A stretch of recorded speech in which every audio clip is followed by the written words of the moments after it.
napapansin sa iyong mga kapaligiran. Kay dumi na ng hangin, pati na ang mga ilog natin. Hindi na masama ang pagpunta at malayo-layo na rin ang ating narating. Ngunit masdan mo ang tubig sa dagat, dati kulay asin, ngayon'y naging itim.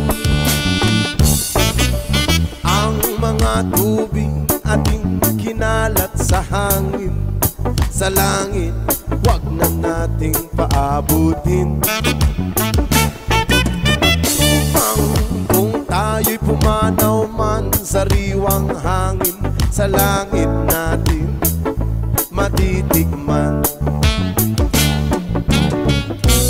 Mayroon lang akong hinihiling sa aking pagpanaw, sana ay tagulan. Gitara ko ay aking dadalhin upang sa ulap na lang tayo magkantahan. Ang mga bata ngayon lang isinilang, may hangin pa kaya matitigman.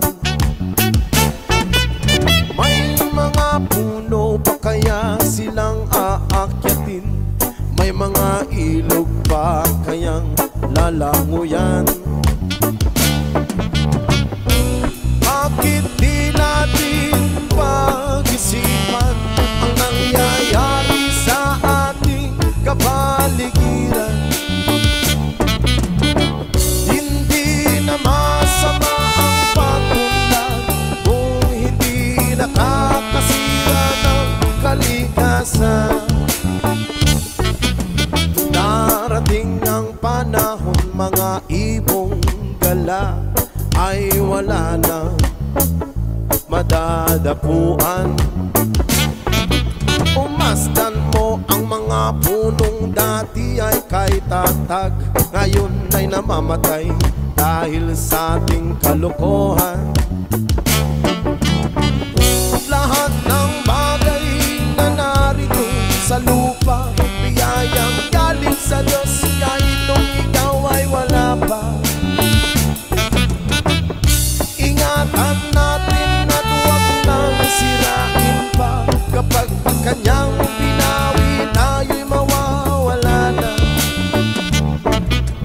Meron lang akong inihiling sa aking pagpanaw, sana'y tago lang. Gitara ko ay aking dadalhin upang sa ulap na lang tayo magkanta.